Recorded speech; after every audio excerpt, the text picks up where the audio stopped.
बैरागी सन्यासी से बड़े तन पर छार लगावे हैं।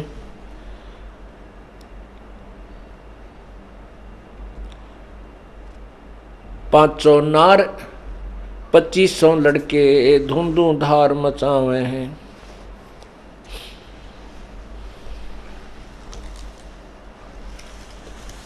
परमात्मा क्या बताना चाहते हैं कि तुम बैरागी सन्यासियों को देखते हो, सेवड़ों को देखते हो, वो केवल जैसे सन्यास ले लिया, घर भी छोड़ दिया, जो है ना जंगल में जाकर रहने लग गए। उन्होंने घर तो त्याग दिया, लेकिन अंदर के विकार उनके नहीं गए। और यदि उनके पास मान लीजिए उनके विकार भी नहीं है और साधना ठीक हो नहीं, तो भी जीवन व्यर्थ कर रहे हैं। क्या बताते हैं?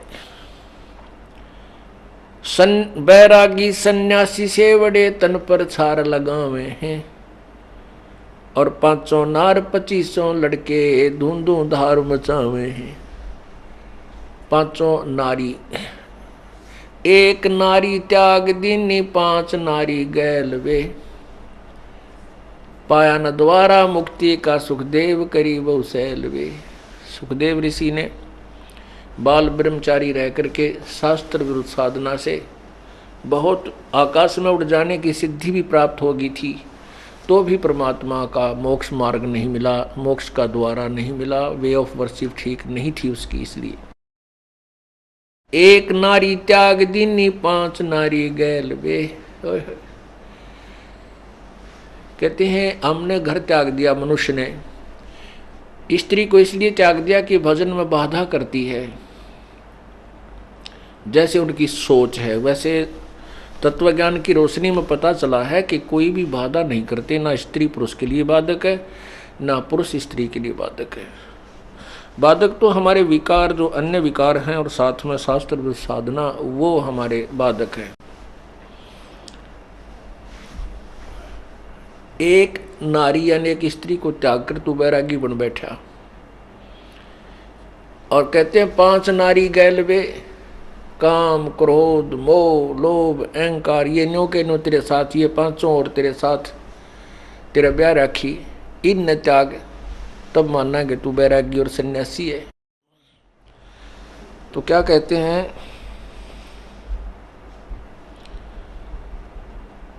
एक समय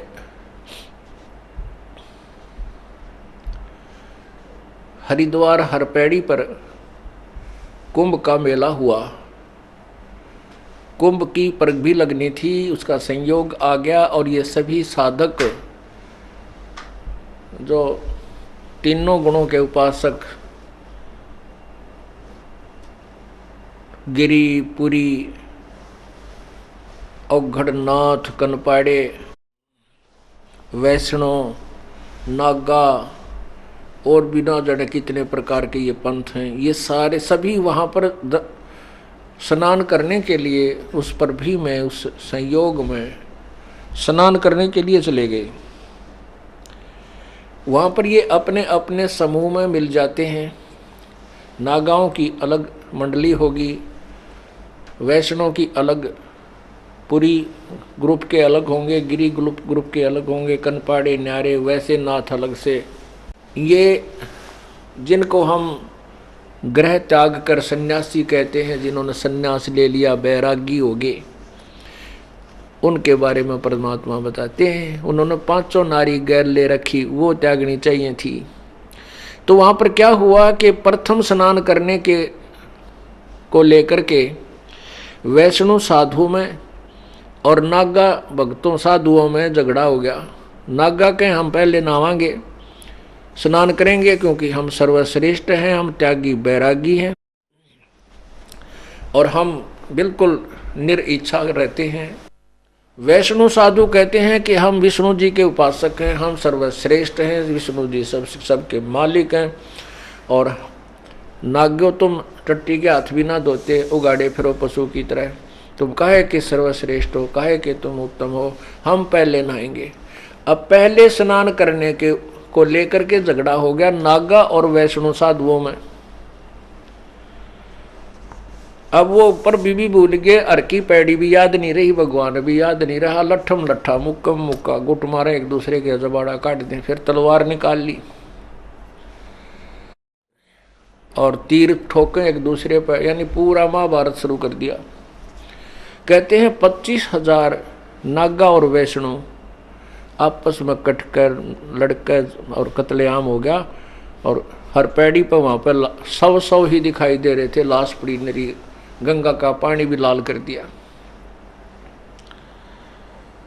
अब यहां बताते हैं कबीर परमेश्वर, बैरागी सन्यासी सेवड़े तन पर छार लगावे हैं, ये 500 नार 2500 लड़के हैं, धूंधों धार मचावे हैं। कहती है काम क्रोध मोह लोभ अहंकार, उनकी आगे 5 तत्वों से बनी हुई 5 प्रकृति, 500 तत्वों की फिर आगे से। तो कहते हैं 25 प्रकृति और 5 ये क्रोध विकार, कहते अंदर पूरी धूंधों धार मचा रहे हैं, सबके अंदर पूरा इनका बोलबाला है, इनकी इनसे ये रहित नहीं है।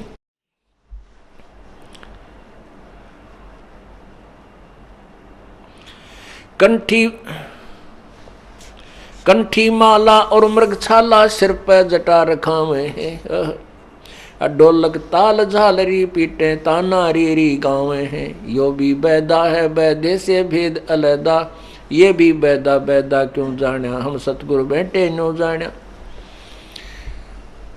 आदरणीय गरीबदास साहिब जी का ज्ञान योग परमेश्वर कबीर जी ने खोल दिया। परमेश्वर कबीर जी ने अपनी प्यारी आत्मा आदरणीय गरीबदास साहिब जी को सतलोक दिखाया, अपने सामर्थ्य से परिचित करवाया और दोबारा उनकी आत्मा को शरीर में प्रवेश कर दिया। उसके बाद आदरणीय गरीबदास साहिब जी ने वही तत्व ज्ञान जो परमात्मा कबीर जी ने सुनाया था, वही अपनी अमृतवाणी में बोलना शुरू कर दिया, क्योंकि कबीर परमेश्वर ने उनके अंदर यह कैसेट फीड कर दी। तो गरीबदास साहिब जी से पूछा कि तुमने कैसे पता लगा कि ये व्यर्थ साधना है। बैदा माने व्यर्थ की, फिजूल, जैसे थोथे उसको कोई कूट रहा हो, उसमें से कुछ भी हासिल उसको ग्रहण नहीं होना है, इसलिए वो व्यर्थ प्रयत्न होता है। हमने जाना है दिल्ली, हम जा रहे हैं यहाँ से वापस सिरसा की साइड में बरवाड़ा से, तो हमारा वो यात्रा व्यर्थ है, बैदा है, फजूल है। हमने जाना दिल्ली है, जा रहे हैं सिरसा साइड में, वो हमारा कुमार्ग है, सुमार्ग नहीं है, वो हमारा यथार्थ पथ नहीं है। पथ माने वे, रास्ता, मार्ग। इसलिए बता रहे हैं कंठी माला और मृगछाला तन पे छाल, सिर पे जटा रखावे हैं, और ढोलक ताल झालरी पीटे वे ताना रीरी गावे हैं। कहती है कोई भक्ति का साधन है। गल में कंठी, एक कंठी बोले हैं जो एक तुलसी के मनिये की माला गाल ली, और मृगछाला साथ रखे, साधु बनकर मृगछाला बिठा के उसको ऊपर बैठ कर साधना करें, और बड़ी बड़ी जटा रखा लें, दाढ़ी बढ़वा ली, और फिर कोई ढोलक पीटा, गाँव में नाचें कूदें बकवाद करें। कहते हैं ये भी वैदा है, व्रत का प्रयत्न है।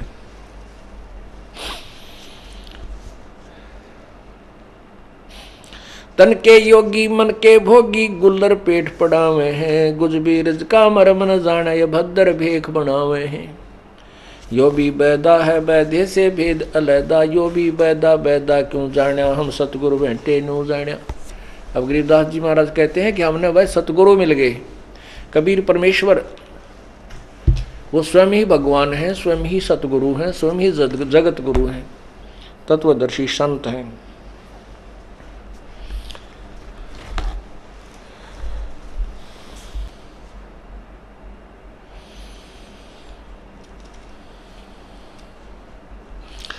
करवा और कोपीन लिए जो बनखड़ गुफा बनावे हैं, खुद्या कुत्ती घट में दूती, फिर गृष्टि द्वारे आवे हैं। ओह परमात्मा क्या बताना चाहते हैं कि एक तो हाथ में लोटा ले लिया करमंडल, और तन पर केवल एक लंगोट, एक कोपीन, एक कपड़ा पर्दे पर बांध लिया, और बाकी शरीर नगन। और जंगल में जाकर गुफा खोज कर उसमें रहने लाग गए। कहने लगे या के बैराग करा भाई तूने, भूख लागी। भूख ने एक दिन रोक लेगा, ज़्यादा से ज़्यादा एक रात भी रोक लेगा। अगले दिन उठा कर लठ और ले का वो लोट करमंडल, और फिर चला गाँव में, नगर में भीख मांगने के लिए, भिक्षा लेने के लिए। कहते फिर गृहस्थी का द्वारा आना पड़ा, फिर घर के छोड़ा तूने। करवा और को पीन लिए जो बनखंड गुफा बनावे हैं, या खुदा कुत्ती घट में दूती, फिर गृहस्थी द्वारा जावे हैं। यो भी बैदा है बैदे से भेद अलैदा। इससे जो तुम व्रत साधना कर रहे हो इससे अलग है वो भक्ति मार्ग, न्यारा है। खाखी और निर्वाणी नागा सिद्ध जमात चलावे हैं, रणसिंगे तुरही तुतकारा, फिर गागड़ भांग गुटावे हैं। खाखी और निर्वाणी नागा ये अलग अलग इनके नाम हैं पंथों के, बेखों के। और सिद्ध कहते हैं सब एक जमात चलाते हैं, बहुत बड़े समूह को इकट्ठा कर किए हुए हैं। और फिर क्या करें, ये भांग घोटें और पी के फिर पड़े रहें।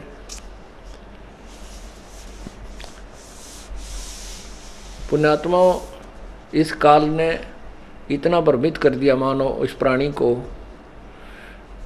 कि इस तरह डले कितने डवा लो, कठिन से कठिन परिश्रम करवा लो, लेकिन सत भक्ति हो मन करे को नहीं। अब आप परमात्मा ने हमें वो साधना बताई है जो ओरिजिनल यथार्थ है, सब सदग्रंथों में प्रमाण है, और जिन महापुरुषों ने भगवान पाया उन्होंने यही साधना की है। और जिनको भगवान मिला नहीं वो चाहे कितना भी ड्रामा कर गए, कितना हठ योग कर गए, बड़ी बड़ी सिद्धियां दिखा गए, बड़े चमत्कार करके चले गए, लेकिन उनका जीवन व्यर्थ है। क्योंकि केवल उन्हीं महापुरुषों ने परमात्मा को साकार बताया है जिन्होंने भगवान पाया है, और जिन्होंने निराकार बताया उनको भगवान मिला ही नहीं। तो अभी तक जितने भी ये पंथ हैं, आप किसी भी पंथ की थ्योरी देख लो, मेरे पास सबका इतिहास रखा है। उन महापुरुषों ने ये बताया कि सतलोक में प्रकाश ही प्रकाश है, चेतन ही चेतन है, वहाँ कोई सत्पुरुष नहीं है, कोई आत्मा नहीं। आत्मा परमात्मा के उस प्रकाश में लीन हो जाती है, जैसे समुद्र में बूंद समा जाती है। भले पुरुष हो, अगर वहाँ भगवान नहीं है तो हम के टिंडे लेंगे उड़ा जाकर, बता हम क्या करेंगे जब भगवान वहाँ है ही नहीं, निराकार है, प्रकाश ही प्रकाश। प्रकाश ही सूर्य का रहा दिन में कितना देख ले। हमने तो भगवान से मिलना है जिसके देखते हैं आत्मा प्रसन्न हो, गदगद हो। हम तो उसके लिए तड़प रहे, यार वो है नहीं। अब कोई लड़की का ब्याह करे और उसने कहा बेटी तेरा ब्याह करेंगे तो नो हो जाएगी, फिर नो कि तेरा पति तो है ही नहीं, वो तो निराकार है, फिर वह उन्हें टिंडे लेने जाएगी, वह क्या करेगी ब्याह करवा के। तो ऐसे भ्रमित कर दिया हमारे को, जबकि हमारे सारे सदग्रंथ कहने लग रहे भाई भगवान साकार है, मनुष्य जैसा है, उसका यो नाम है। तो उन महापुरुषों ने बताया है जिन्होंने भगवान को पाया है, उन्होंने परमात्मा साकार बताया है, मनुष्य जैसा बताया, उसका नाम कबीर बताया है। उनमें से कौन कौन है?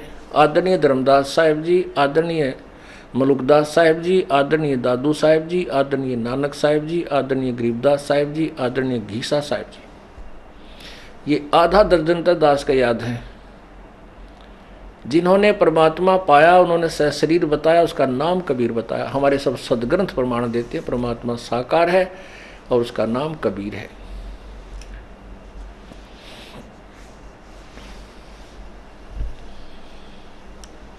तो क्या बताते हैं?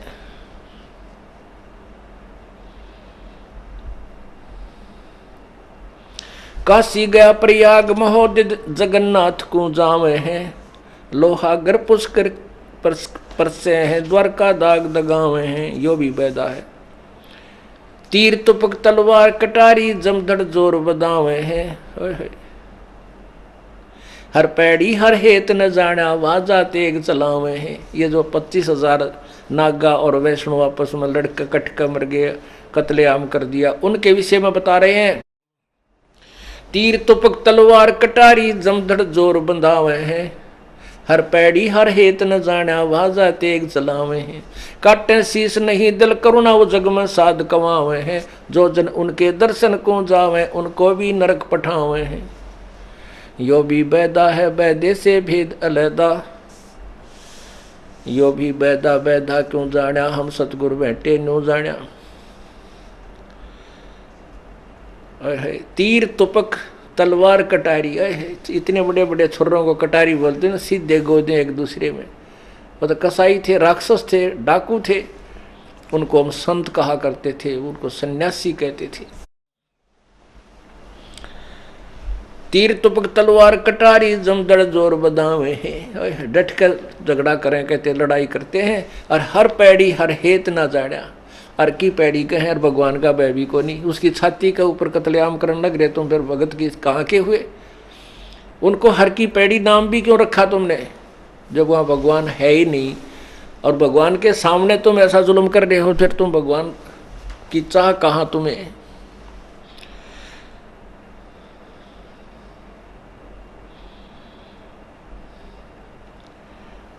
फिर बताते हैं काटे शीस नहीं दिल करुणा, करुणा माने दया। काटे शीस नहीं दिल करुणा, और वो जग में संत कमावे हैं। उनको दुनिया साधु कहती है, साध कमावे हैं। परमात्मा की प्यारी आत्मा गरीबदास जी कह रहे हैं, जो पुण्यात्मा उन ऐसे दुष्टों के दर्शन करने जा उनको भी नरक ले जाते हैं। यानी उनके पास ना मार्ग है, उनको संत मान करके उनके आश्रित हो जाते हैं। फिर जैसी भी साधना बताते हैं बोली आत्मा आँख मीच के करती रहती है, क्योंकि भगवान के चाहने वाली आत्माएं ब्लाइंड फेथ करती हैं। और परमात्मा के पाने का एक यही तरीका है कि जब आपको परमात्मा की चाह हो और संत आपको मिल जाए, आपका उसके ऊपर ब्लाइंड फेथ होना चाहिए, अंधविश्वास। अंधविश्वास का तात्पर्य ये नहीं होता कि गलत साधना करना, नहीं, यानी पूर्ण विश्वास को ब्लाइंड फेथ कहते हैं। अब हर संत भगत का एक नियम होता है कि वो संत के साथ ज़्यादा जो है वाद विवाद नहीं करता, उसकी आत्मा नहीं मानती कि गुरु जी रुष्ट ना हो जाए, तेरी भक्ति ना बिगड़ जाए। नियम तो ये सही है, लेकिन इस भावना का और इस नियम का उन नकली संतों ने दुरुपयोग कर दिया, नाजायज फायदा उठाया। और भोली आत्मा चुप करके जो गुरु जी बताएं वही मान लिया, ठीक कह रहे हैं भाई, ये वाद विवाद का विषय नहीं, भक्ति तो श्रद्धा से करनी होती है, विश्वास का विषय है। अरे विश्वास भी तो जब हो ना, श्रद्धा भी जब ही बनेगी जब सही ठीक ठिकाना श्रद्धा बनाओगे और उसकी फिर पूजा करोगे तो लाभ मिलेगा। जैसे कई क्या कहते हैं भाई, भगवान पाना तो विश्वास की बात है, विश्वास कर लो भगवान मिल जाएगा। चाहे किसी पर कहते हैं, चाहे पत्थर पर विश्वास कर लो वो भी भगवान बन जाएगा। कमाल की बात कर देते हैं, कति बालकों वाली बात कर रखी है। बात तो ठीक है, विश्वास बिना भक्ति नहीं हो सकती, विश्वास बिना भगवान नहीं मिल सकता। लेकिन विश्वास किस पर करना चाहिए? अब जोटे पर विश्वास कर ले क्या दूध देगा और उन्हें खूब बखर खुआवे, बिनोड़े गिरे, वो कुछ भी ना दे, वो तो कुआ दे ही और तोड़ देगा किसी दिन। तो हमने भैंस लेनी पड़े या गाय लें और फिर वो नए दूध होगी हो, ब्यागी हो, फिर उसको अच्छी तरह उसको खुराक खिलावा, चारा खिलावा, उसकी सेवा करे तो दूध वो देगी। विश्वास भी उसी चीज पर करे जो विश्वास जिससे वो वस्तु प्राप्त होनी। जैसे बबूल बो के कीकर का बीज बीज के और उस पर आम का विश्वास करके उसकी सेवा करें जावे, वो पूजा करने ते बबूल बड़ी तो हो जाएगी उसकी सिंचाई करने से, लेकिन वो आम नहीं लगेंगे। उसके आम का बीज बीज जाए, पूरी वेरीफाई करके कि वो आम का बीज है, और उस आम के बीज को बीज के फिर उसकी पूरी सच्ची श्रद्धा से और पूरे विश्वास से कि इस पर आम लगेंगे, उसकी सच्चाई करें तो फिर लगेंगे। आम के बीज ने बीज के फिर विश्वास करे अटल और सेवा करे पूरी जो उसकी बता रखी है, फिर समय आने पर उसको फल लगेंगे। ऐसे ही सत्यनाम यानी सच्चे नाम का जाप करे, पूरे संत से लेकर पूरी मर्यादा में रहते हुए पूरे ज्ञान से परिचित होकर के, और फिर पूर्ण विश्वास से भक्ति करे, फिर देखो क्यों ना फल मिलेगा। क्यों, कैसे नहीं भगवान मिलेगा? मिलेगा विश्वास से। अब नकली नाम दे रखे हैं, बबूल का बीज दे रखा है, उस पर विश्वास करें बैठे भगत। अब 40-40 साल अपनी बर्बाद जिंदगी करके वापस यहाँ आ रहे हैं, रो रहे हैं उस गए हुए समय को, और कोस रहे उन अज्ञानियों को जिन्होंने जीवन बर्बाद कर दिया, उन संतों ने।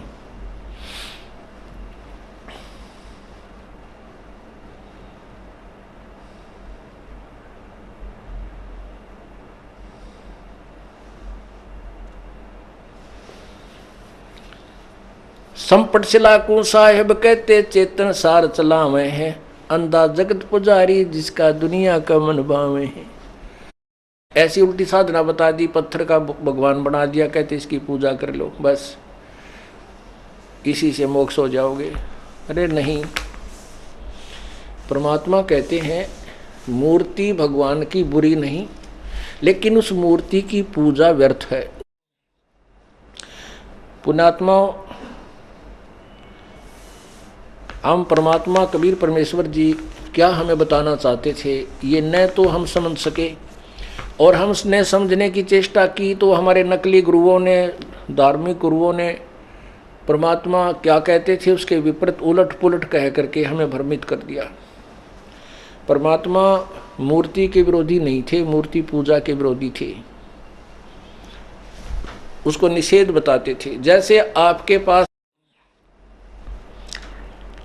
आम है, आम के फल या सेब के फल की आपके पास मूर्ति रखी है, और सेब की और आम की मूर्ति बनाने वाला कारीगर ऐसी बना देता है कि आदमी भ्रमित हो जाता है ये ओरिजिनल है या डुप्लीकेट। परमात्मा कबीर परमेश्वर जी मूर्ति के विरोधी नहीं थे, मूर्ति पूजा को निषेध बताते थे। अब जैसे आपके पास आम के या सेब के फल की मूर्त रखी है पत्थर की, और वो इतनी अच्छी होती है, बनाने वाले ने इतनी कारीगरी दिखा रखी होती है कि आदमी को ये भ्रम हो जाता है ये सचमुच ओरिजिनल है या डुप्लीकेट।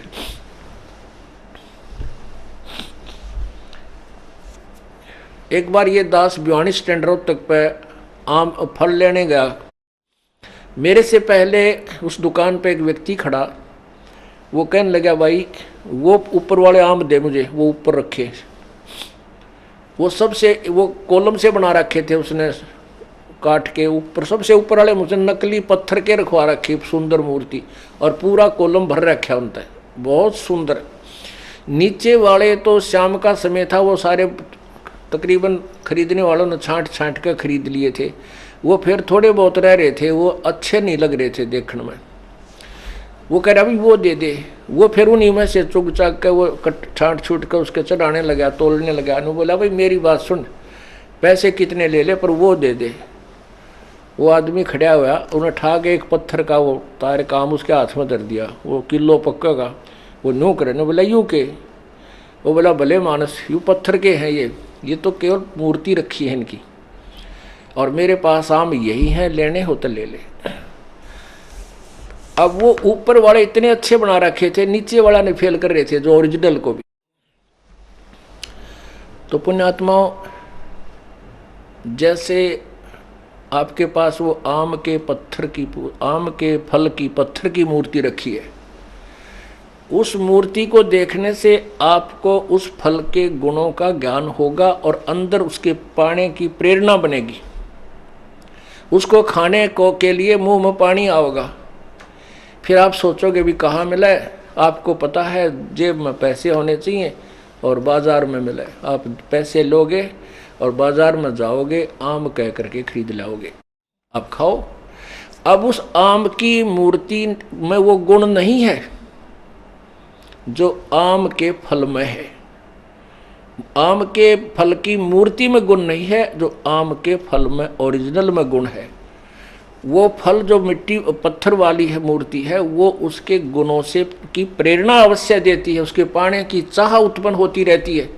इसलिए मूर्ति बुरी नहीं है, लेकिन वो मूर्ति वाला फल मिलेगा कैसे, उस विधि का पता होना चाहिए। पहले मजदूरी करे, मजदूरी करके पैसे जेब में ले और फिर बाजार में जावे और मंडी से फिर आम तो लेकर फिर गट गट खावे हैं। सारा टेस्ट आवे। ऐसे ही भगवान की मूर्ति आपके घर पे है, किसी भी इष्ट की आप पूजा करते हो, वह मूर्ति आपको कोई लाभ नहीं दे सकती। वो केवल उस भगवान के गुणों का ज्ञान कराती है, उसकी महिमा से परिचित कराती है कि ये भगवान ऐसा है, इसमें ये वो। और वो ज्ञान उसका कहाँ से हुआ? आपको उसकी जीवन लीला से। जैसे भगवान विष्णु की जीवन लीला विष्णु पुराण में, देवी पुराण में, क्योंकि पुराण जो हैं ये 18 अवश्य हो गए, लेकिन ज्ञान इनमें एक ही है। और ये सभी ब्रह्मा जी द्वारा कहे गए हैं। ब्रह्मा जी के सुनने के बाद अन्य ऋषियों ने उनसे सुनकर कुछ अपना अनुभव, कुछ वैसे वो मिला मिलू कर 18 भाग बना दिए। तो विष्णु जी के विषय में ज्ञान कहाँ हुआ? विष्णु पुराण से। तो आप विष्णु पुराण को पढ़िए, विष्णु पुराण के से फिर उसके बाद उस गुरु के पास जाइए जो आपको विष्णु जी की साधना बताता है, और फिर आप उसकी साधना करोगे तब वो मूर्ति वाला भगवान लाभ देगा जितना उसमें गुण है, जितना वो दे सकता है। तो इसी प्रकार हम कबीर परमेश्वर पूर्ण परमात्मा के मूर्ति अपने पास रखेंगे तो उस मूर्ति से हमें कोई लाभ नहीं होगा, लेकिन मूर्ति वाले भगवान से लाभ होगा। वो कैसे मिलेगा? उसकी हिस्ट्री से हमें पता चलेगा ये कितना भगवान है, कितना इसमें शक्ति है, उसकी कहानी से, उनकी लीला से। फिर उस संत, तत्वदर्शी संत, उनके गुरु के पास जाइए जो उनका पूर्ण यथार्थ ज्ञान जानता है, उससे उपदेश लीजिए और फिर नाम की मजदूरी कीजिए, फिर भगवान का फल खाइए, वो भगवान रूपी फल फिर प्राप्त कीजिए। तो क्या बताते हैं?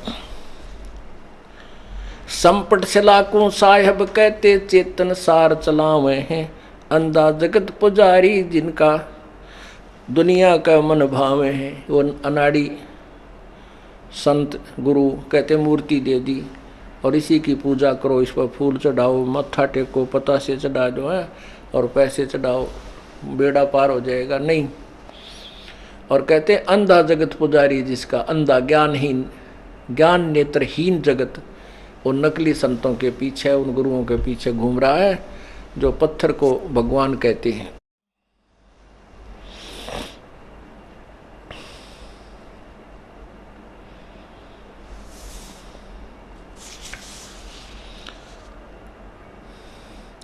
कक्कड़ भांग तमाकू पीवे, बकरे काटता हुए हैं, सन्यासी शंकर को भूले वो बम्ब महादे ध्यावे हैं। ये 10 नाम दया नहीं जाने, गेरू कपड़ रंगावे हैं, पार ब्रह्म से परचे नाही, शिव करता ठहरावे हैं।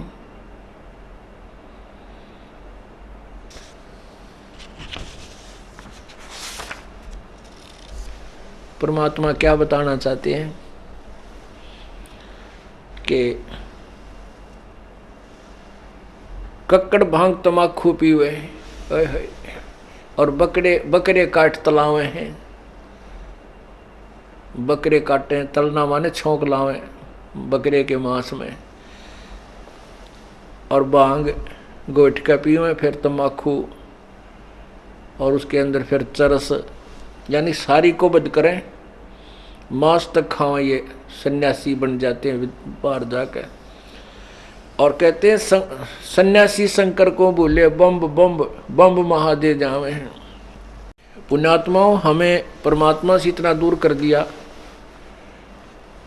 जैसे ब्रह्मा विष्णु महेश, रजगुण ब्रह्मा, सतगुण विष्णु, तमगुण शिव जी, इनकी भी पूजा, इनकी भी साधना हमने करनी होती है। और यदि हम पार नहीं होंगे तो इनकी जो मजदूरी हमने की है, जो इनकी दिहाड़ी की है, वो हमें अवश्य फल देंगे। वो कैसे देंगे वो विधि अलग है, वो मंत्र जो इनका हमने जाप करना है। अब पुण्यात्माओं, हम तत्व ज्ञान से बहुत दूर हो गए, इसलिए मन में इतने ढेर सारे शंका हो जाती हैं। एक तो पूजा होती है, एक सत्कार होता है। पूजा और आदर में, सत्कार में बहुत अंतर है। जैसे एक लड़की, पतिव्रता लड़की एक ज्वाइंट फैमिली में रहती है, सह परिवार में। उसमें ज्येष्ठ भी है, जेठ भी है, जेठानी भी, देवर देवरानी, छोटी बड़ी ननद, सास और ससुर, सभी प्रकार का परिवार होता है। तो वो लड़की सभी को यथोचित आदर सत्कार देती है, उनका सत्कार करती है, लेकिन पूजा अपने पति की करती है। पूजा मीन समर्पण। पूजा का अर्थ होता है सच्चे दिल से जिसमें हृदय जुड़ जाए। अब जैसे जेठ है बड़ा, सास ससुर है, उनको वो स्नान करते हैं, उनका पानी डाल करके कपड़े धोते हैं, कपड़े देते हैं, और सास ससुर की सेवा भी करती है बेटी, अपने बाप की कमर भी मसल देती है, उसके कपड़े भी धो देती है, धोती तक भी साफ करती है। तो वो सत्कार है। और जब जैसे जेठ है, जेठ को यथोचित आदर सत्कार, जेठानी को, छोटी देवर देवरानी को, छोटी बड़ी ननदों को वो पूर्ण सत्कार देती है, और आए अतिथि को। और जब वो अलग होते हैं, वो भाई अलग हो जाते हैं समय आने पर, फिर वो अपने सारे हिस्से के सामान न उठाकर अपने पति वाले कमरे में धर लेगी उठाकर। उनका फिर उनसे कोई लगाव नहीं है, लेकिन वो सत्कार वाला स्वभाव फिर भी बना रहेगा।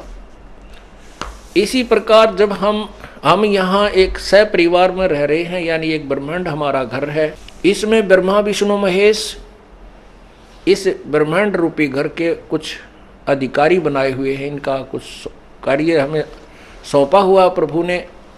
तो हम इनके साथ इनके आदर सत्कार हम इनका करेंगे। अब क्यों करेंगे ये कहने की आवश्यकता नहीं, क्योंकि हम एक परिवार के सदस्य हैं। और जब हम अलग होंगे, जब हम अपने सतलोक जाएंगे अपने पति के साथ, परम पिता अपने मालिक के साथ, फिर हमारा इनसे कोई लगाव नहीं और कोई द्वेष नहीं। अपने सारे सामान न लेकर, अपनी सारी पूजा को लेकर हम चल पड़ेंगे अपने पति के, अपने मालिक के साथ, यानी कबीर परमेश्वर के साथ। तो ऐसे हमने इस परमात्मा के मार्ग को और यथार्थ भक्ति विधि को समझना है। अब हम जो ओरिजिनल मंत्र हैं इनके, जैसे एक सिंपल सा एक वैसे आउट ऑफ सिलेबस उदाहरण है। अब जैसे कुत्ता है, कुत्ते ने आप कहते रहो कुत्ते कुत्ते कुत्ते नहीं आएगा, आप उसका एक कोड वर्ड है तो वो भाग गया होगा नो खूब स्पीड तक। परमात्मा कहते हैं कुत्ता तेरे दरबार का मोतिया मेरा नाम, गले प्रेम की रस्सी जहाँ खींचो आ जाऊं मैं। कहते तो करो तो भाग गया हूं, और दूर दूर करो तो वापस चला जाऊं। तो वो कुत्ते को प्राप्त बुलाने का, उससे लाभ लेने का एक कोड वर्ड है, वो वास्तविक मंत्र है उसका, जिससे वो खींचा आता है।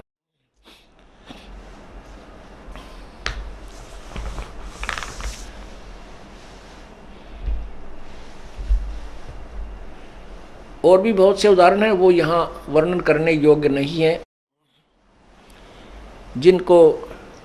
जिनसे वो पशु प्रभावित होते हैं। तो ऐसे इन भगवानों से लाभ लेने का आप राम राम कृष्ण कृष्ण और महादेव महादेव या विष्णु विष्णु करते रहो, वो तुम्हारी तरफ नहीं देखेंगे। उनका एक कोड वर्ड है जो कबीर परमात्मा ने बताया है कि इस मंत्र तो बोल कर देखो आप पे खिंच जाएंगे। वो उनके बस की बात नहीं, इन भगवानों की, विष्णु की, शिव की, ये उनसे लाभ लेने के, उनको अपने निकट बुलाने के मंत्र हैं। तो क्या बताना चाहते हैं? सन्यासी शंकर को भूले बम्ब महादेव ध्यावे हैं, काकड़ भांग तमाकू पीवे और बकरे काट तलावे हैं।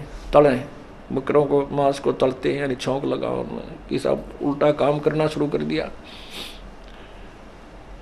अब जैसे आपने ये कावड़ लेनिए देखे होंगे सावन के महीने में, अब देखो पुण्यात्मा है, परमात्मा के लिए तड़फ रही हैं, उनको जैसा भी किसी ने मार्गदर्शन कर दिया बूढ़ी आत्मा उस पर सिर धड़की बाजी लगा कर लग जाती हैं। जाते समय किसी साधन से जाते हैं, आते समय नंगे पैरों, और वो मेरे ख्याल में आधा किलो गंगा जल गाल के लोटे में और दरका कांधे पे और चल पड़ते हैं। और वो वहाँ से वहाँ तक आते हैं तो क्या बोलते हैं, बम बम बम बम, और दूसरा नाम नहीं। अब उन भोली आत्माओं ने डरे तो डोने थे। अगर उस भगवान का वास्तविक मंत्र भी होता तो उस मंत्र के जाप का लाभ तो बन जाता। वो वास्तविक मंत्र भी को ना जो शिव जी से लाभ मिलेगा, वो मंत्र ये दास देता है, जिससे ये भगवान अपने आप खिंचे आते हैं, इनके बस की बात नहीं। तो वो क्या करते हैं, वहां से पाइया पानी लेंगे, पाइया जल गंगा जल लेकर गाल कर उसमें लोटे में बांध के एक लटके और चलेंगे वहां से, और रास्ते में बम बम बम बम, और कोई मतलब नहीं, कोई बात नहीं, कोई नाम नहीं, कोई चर्चा नहीं, कोई गुणगान नहीं भगवान के। अब परमात्मा की चाह किसको होती है, जो पिछले जन्म के संस्कारी हंस हैं, वही भगवान की मतलब चाह में कोई ना कोई साधन कुछ भी उसने कोई बता दे, वो लगे बिना रहता नहीं। तो वो पिछले जन्म के पुण्यकर्मी प्राणी भगवान की प्राप्ति के लिए प्रयत्न कर रहे हैं। रास्ते में ये सेठ लोग क्या करते हैं, फरी भंडारा खोल देते हैं। अब वो पुण्यात्मा जो पिछले जन्म का कोई पुण्य था, उसमें से वहाँ खाना खाते हैं, वो पुण्य उस खाना खिलाने वाले को लग गए, मिल गए, उसके खाते से जो है डेबिट हो गए, और जिसने खाना खिलाया उसमें क्रेडिट हो गया, उसको मिल गए, उसके कम हो गए। और सावन के महीने में इतने जीव जंतु हो जाते हैं जो बहुत गुणे। सावन के महीने में जो पाप जीव को होता है पूरे वर्ष में नहीं होता। ये जीवन सा जो पैरा तला जीव जंतु मरते, इतने जीव जंतु बन जाते। और उस सावन के महीने में काल ने कैसा घाटा जुड़वा दिया, कैसे एक भ्रमित ज्ञान करवा दिया। वो भोली आत्मा सावन के महीने में, और हरिद्वार से लेकर मान ले बरवाड़ा आवे तो कम से कम भी 250-300 किलोमीटर होगा, और वहां से यहाँ तक कितने जीव पैरा के नीचे मार दिए, वो बैड अकाउंट में लिखे गए उनके। क्योंकि जब तक हमने पूर्ण परमात्मा कबीर प्रभु की साधना सत्य साधना नहीं मिलती, तब तक प्राणी को दोनों भोग मिलते हैं, पुण्य अलग लिखे जाते हैं, पाप अलग। जैसे आपने महावीर जैन जी का इतिहास देखा, उन्होंने जो पुण्य और साधना की थी उनके आधार से तो वो स्वर्ग गया, और बाकी जो पाप थे वो भी साथ लिखे गए। वो उनके आधार पर वो 60 करोड़ बार गधा, 30 करोड़ बार कुत्ता, 20 करोड़ बार बिल्ली, पता नहीं कितने जुल्म हो गए, नरक में गया। तो इतने पाप उस कावड़ लेने वाली प्यारी आत्मा को अपने घर तक लिखे गए, और पुण्य एक भी को नहीं, क्योंकि वो शास्त्र विरुद्ध साधना। गीता जी अध्याय नंबर 16 के मंत्र 23 में कहा कि शास्त्र विधि को त्याग कर जो मनमाना आचरण मनमानी पूजा करते हैं, उनको ना तो कोई सुख होता है, ना कोई सिद्धि होती है, ना उनकी गति होती है, अर्थात यूजलेस, व्यर्थ। अब उन पुण्यात्माओं के पाप तो गिठड़ी बंद गई, और बम बम कहने का कोई मंत्र नहीं, ना कोई से लाभ इसके बोलने से। जो पुण्य थे पिछले जन्म के, वो रास्ते में उन खाना खिलाने वालों ने कुछ तवल खसोट लिए, ले लिए, और वो पाइया पानी था वो चढ़ा दिया कि पत्थर की मूर्ति पर जा गिरा। अब उसका पल्ला तो बम बम रह गया और कुछ भी कोई ना। और कह वो गिठड़ी पापों की जो बांध ली इतने जीव मार के, कहते पृथ्वी ऊपर पग जो धारे, करोड़ जीव एक दिन में मारे। होय होय।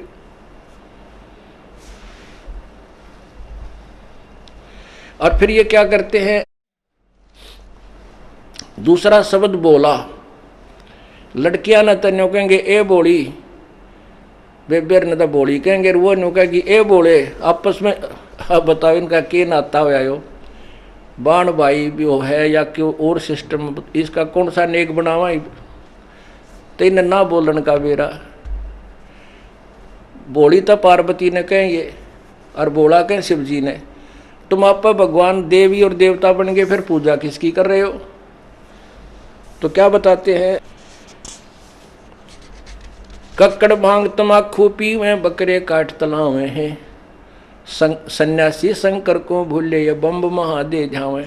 इन सन्यासियां थी, अब बम्ब सब दिन भोड़िया भगतान मिल गया, ये भी बम बम कर कहने लगे रहते हैं भगवान प्राप्ति के लिए।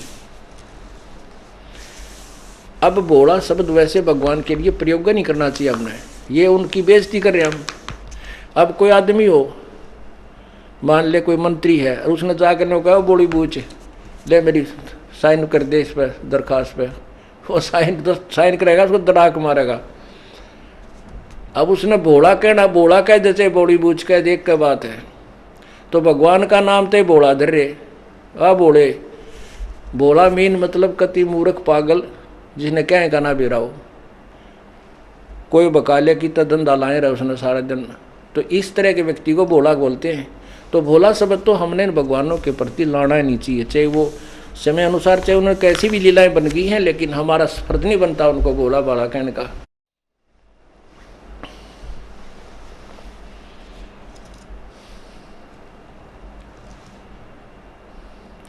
ये 10 नाम दया नहीं जाने, गेरू कपड़ रंगा हुए हैं, पार ब्रह्म से परिचय नाही, ये शिव करता ठहरा हुए हैं। ये 10 नामी सन्यासी, 10 नामी जो साधु हैं, सभी कहते हैं ये भगवान शिव जी के पुजारी, कहते हैं शिव को मालिक बताते हैं, शिव ही सर्वशक्तिमान है, ये सृष्टि रचना रहा है, ये सबका करता धरता है, कहते शिव को भगवान बतावे हैं। तो इनकी पूजा के सतर का आपको पता लग गया ये क्या कहना चाहते हैं। और शिव जी कहते हैं हम तो नाशवान हैं, हमारा तो जन्म मृत्यु होता है, समर्थ तो कोई और शक्ति है। भगवान शिव जी भी किसी और की पूजा करते हैं।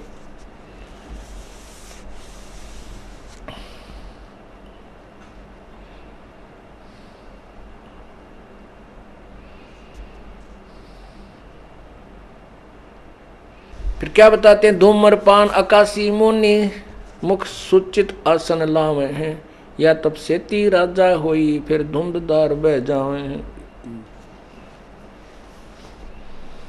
गीता जी अध्याय नंबर 4 के श्लोक नंबर 25 से लेकर के और 34 तक एक विशेष वर्णन दिया है। उसमें एक विशेष वर्णन दिया है कि कोई तो अपनी इंद्रियों को रोकना चाहता है, हठ योग करके बैठ के साधना करता है, कोई तप करता है, कोई मनमुखी जाप करता है, कोई केवल पवन आहारी है, कोई केवल अल्पाहारी है, बहुत कम खाता है, कोई किसी साधना को उत्तम मान करके वो साधनाएं कर रहे हैं और उनको मोक्ष मार्ग जानकर ही कर रहे हैं। चौथे अध्याय के 32वें श्लोक में कहा है कि पूर्ण परमात्मा के मुख्य ज्ञान में उन्हीं के मुखारविंद से उच्चारित तत्व ज्ञान है। उस तत्व ज्ञान में वो भी साधना लिखी है, जो अन्य साधक करते हैं, जो लाभदायक है या नहीं है वो उसी में निर्णय होगा, वही बताएगा ये साधना करने की है या नहीं करने की। ये देखिएगा श्रीमद् भगवत गीता, पुण्यात्माओं हमने परमात्मा पाना है और ये वो विद्यालय है जो प्राइमरी से लेकर और पीएचडी तक का ज्ञान इसी सामूहिक सतल पर आपको कराया जाएगा। और जब तक हम अपने ज्ञान में जो हम ज्ञान ग्रहण कर रहे हैं, सुन रहे हैं, इसमें निरसंशय नहीं होंगे तब तक हम भक्ति नहीं कर सकते।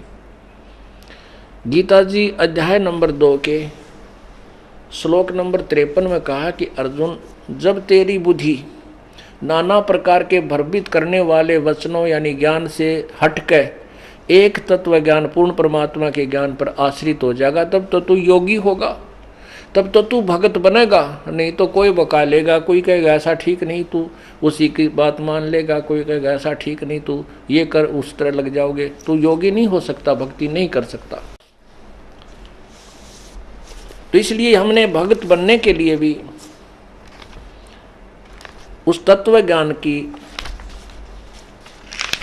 शरण लेनी होगी, तत्वदर्शी संत की खोज करनी होगी, जो अपनी पवित्र गीता जी हमें बता रही है।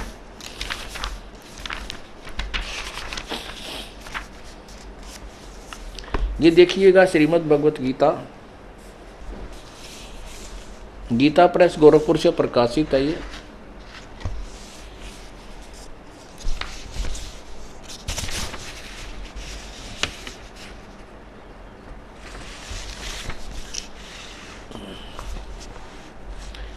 प्रकाशक में मुद्रक गीता प्रेस गोरखपुर, गोविंद भवन कार्यालय, कलकत्ता का संस्थान।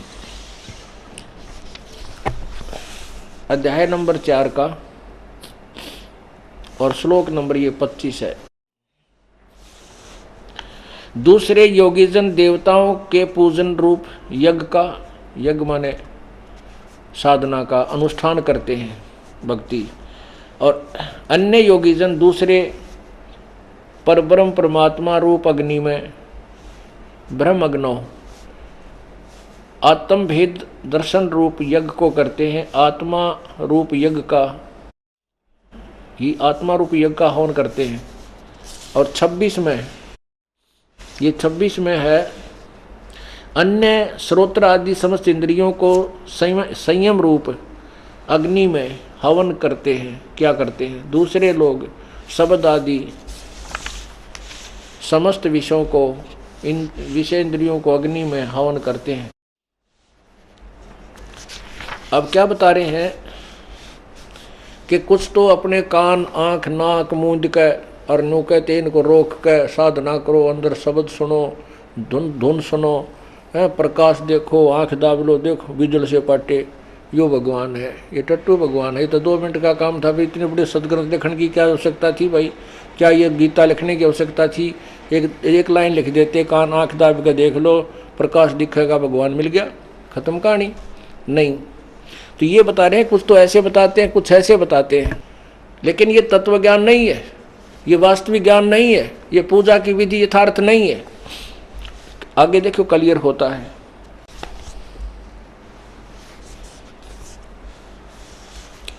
और 28 में देखिएगा, कई पुरुष यानी दूसरे द्रव्य संबंधी यज्ञ करने वाले हैं। कोई धन आदि ला कर भंडारे करते हैं, कोई तपस्या रूप यज्ञ करते हैं, कोई तप करते हैं, और दूसरे योगी योग रूप करने वाले हैं। और कितने ही अहिंसावादी तीक्ष्ण व्रतों से युक्त यत्नशील पुरुष स्वाध्याय अध्ययन ज्ञान यज्ञ करते हैं। अब क्या बताते हैं कि कुछ तो ऐसे हैं जो भंडारे बुंडोरे करते हैं, कि तो दान कर देते हैं, और कुछ ऐसे हैं जो तप करते हैं, कुछ ऐसे हैं जो मुंह पर पट्टी बांध कर नंगे पैरा घूमते हैं और फिर बहुत कठिन तप करते हैं, खाना भी नहीं खाते 8-8, 9-9 दिन, 10-10 दिन। कहते हैं ये सभी ये क्या कर रहे हैं? ये इस तरह के अनुष्ठान करते हैं, साधनाएं करते हैं, और इनको मोक्षदायक जानकर ही करते हैं कि ये साधना मुझे मोक्ष देगी। लेकिन आगे देखना, इसका निर्णय देंगे। अब 29 में, अध्याय 29 और 30 में क्या बता है कि दूसरे कितने योगीजन अपान वायु में प्राण वायु को हवन करते हैं, और कितने योगी प्राण वायु को अपान वायु में, अन्य कितने ही नियमित आहार यानी थोड़ा खाने वाले, प्राणायाम प्राण पुरुष प्राण और अपान की गति को रोककर प्राणों में हवन करते हैं। और ये सभी साधक यज्ञों द्वारा पापों का नाश कर देने वाले यज्ञों को जानने वाले हैं। ये क्या है इसका, ये क्या बताना चाहते हैं कि ये जो साधना जो कर रहे हैं, कोई तो श्वास, जैसे श्वास बाहर जाता है अंदर आता है, क्या बताते हैं? इस पर ध्यान रखो, बस सांस बाहर जा रहा है इसने भी ध्यान से देखो अंदर, और बाहर अंदर आ रहा है इसको महसूस करते रहो। ये साधना बताते हैं, नाम नहीं इसमें। और दूसरे नियमित आहार करते हैं, और कुछ प्राणायाम करके ही परमात्मा को प्राप्त करना मान लेते हैं। और ये सब साधनों को परमात्मा पाने वाली और पापों का नाश करने वाली जानकर करते हैं। वो ये समझते हैं कि यही साधना है जो मोक्षदायक है और पाप नाशक है।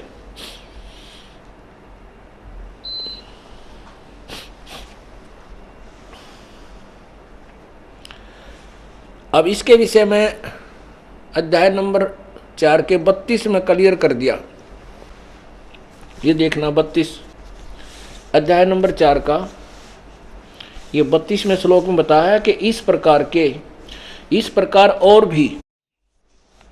भी नहीं है, इसका है कि इसी प्रकार, यानी जैसे ये जानते हैं ऐसा ज्ञान, बहुत तरह के यज्ञ माने साधनाएं, बहुत तरह के यज्ञ माने पूजाएं, वेद की वाणी में इन्होंने क्या लिखा है, ब्राह्मण का अर्थ वेद कर दिया, जबकि ब्राह्मण का अर्थ वेद नहीं पूर्ण परमात्मा होना चाहिए। तत्व वो सच्चिदानंद घन भगवान की मुखे माने मुख्य वाणी में, मुखे उनके मुखारविंद से उच्चारण, मुख्य ज्ञान में इन्होंने मुख्य का अर्थ वाणी लिख दिया और ब्राह्मण का अर्थ वेद कर दिया। जबकि वेद यजुर्वेद अध्याय नंबर 40 के श्लोक नंबर 10 और 13 में स्पष्ट किया है कि जो ज्ञान मैं बता रहा हूँ वो तो वेदों में चारों में लिखा गया, लेकिन उस तत्व ज्ञान को परमात्मा ने कोई साकार बताता है, कोई निराकार, कोई जन्म लेने वाला, कोई न जन्म लेने वाला, और कोई अक्षर ज्ञान जिसको है उसको विद्वान मानते हैं, जिसको अक्षर ज्ञान नहीं है उसको अनपढ़ को अशिक्षित कहते हैं, अविद्वान कहते हैं। कहते ये भी परिभाषा ज्ञान अज्ञानी और ज्ञानी की, विद्वान और अविद्वान के विषय में भी परम संत वो तत्वदर्शी संत बताएगा, उनसे पूछो। अर्थात जो वेदों में ज्ञान है वो इनकम्प्लीट है, वैसे ही गीता जी में जो ज्ञान है वो इनकम्प्लीट है, गलत नहीं है, अधूरा है। उसके लिए बताया किसी तत्वदर्शी संत से पूछ देखो। यही कुरान शरीफ सूरत फुरकानी नंबर 25 आयत नंबर 52 से 59 में स्पष्ट किया है कि जिस कबीर नामक परमात्मा ने 7 दिन में सारी सृष्टि को रचा, उसके बाद तख्त पर जा बैठा और वही पाप मोक्षदायक है, वही इबादत ही पूजा के योग्य है, उसके विषय में किसी बाखबर से पूछ देखो, यानी तत्वदर्शी संत से पूछो। इससे सिद्ध है कि कुरान शरीफ का ज्ञान इनकम्प्लीट है, गलत नहीं कह सकते, अधूरा है, और उसके पूर्ण ज्ञान को पूर्ण परमात्मा के विषय में जानने के लिए कोई तत्वदर्शी संत की तरफ आदेश है। ऐसे ही पवित्र गीता जी अध्याय नंबर 4 के 34 में कहा है। अब 32 में ये कहा है कि वो परमात्मा के वो बहुत प्रकार के यज्ञ यानी साधनाएं, पूजा की विधि परमात्मा पूर्ण परमात्मा के मुख्य ज्ञान में उन्हीं के मुखारविंद से उच्चारित है, उसमें लिखा हुआ है, विस्तार से कहे गए हैं। उसमें क्या लिखा है कि जो पहले बताए है ना, कोई ऐसी साधना करता है, कोई ऐसे करता है, कोई ऐसे करता है, लेकिन वो उनका भी भेद दिया है उस तत्व ज्ञान में। ये ठीक नहीं है, ये ठीक नहीं है, कोई ऐसा साधना करते वो बेदा है, व्यर्थ है, और फिर यथार्थ ज्ञान भी उसमें बताया गया है। इसका ये भाव है गीता जी अध्याय नंबर 4 के श्लोक नंबर 32 का। अब आपको ब्रह्मण्य का अर्थ दिखाते हैं।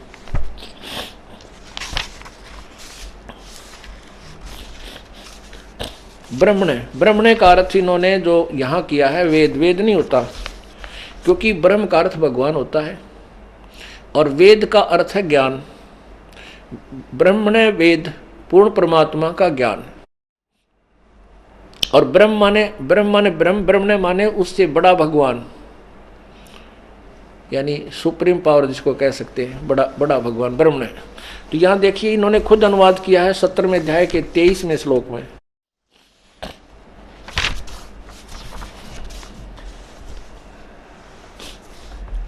अध्याय नंबर 17 का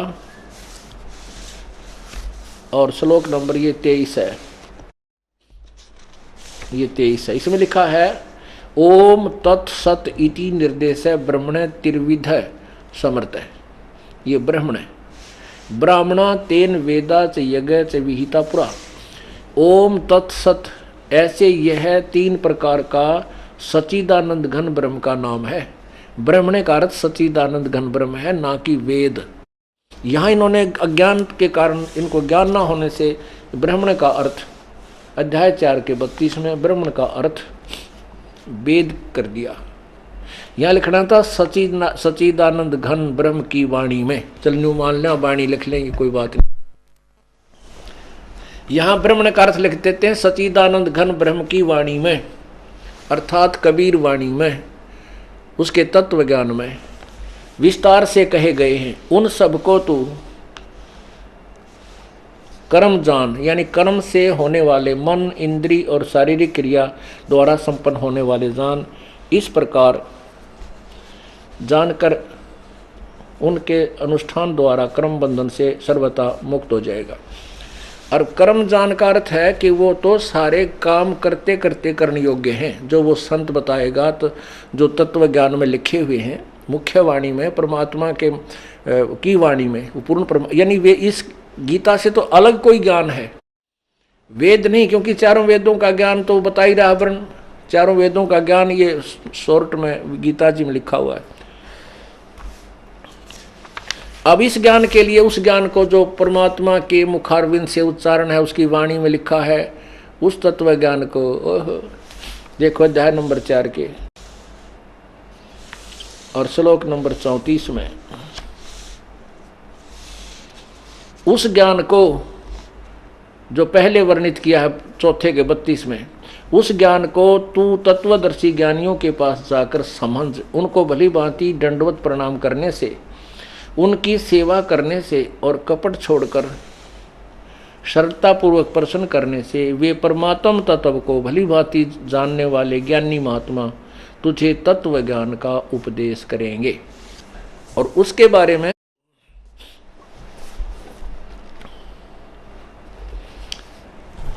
आपको बताया जा रहा है, वही तत्व ज्ञान, वही परमेश्वर के द्वारा दिया हुआ ज्ञान, उन्हीं के मुख्य ज्ञान में आपको सुनाया जा रहा है। क्या बताया जा रहा है? सन्यासी उदासी बाला धूम्रपान आकाशामोनी मुख सूचित आसन लावे हैं, या तब से ती राजा होवे धुंध धार बह जावे हैं। जैसे गीता जी में लिखा है ना 4 अध्याय में कि कुछ तो तपस्या करते हैं।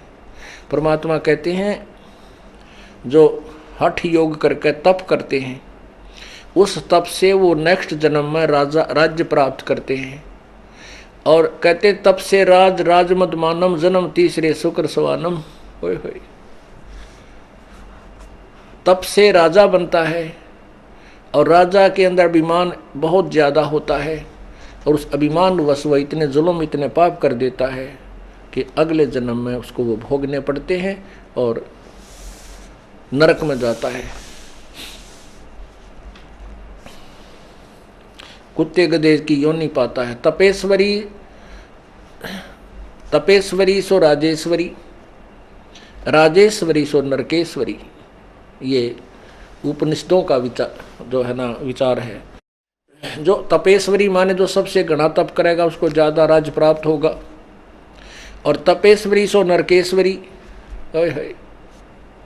तपेश्वरी राजेश्वरी, राजेश्वरी सो नरकेश्वरी, यानी उसने नरक भी फिर इतना गहरा मिलेगा, बहुत लंबा समय नरक समय मिलेगा।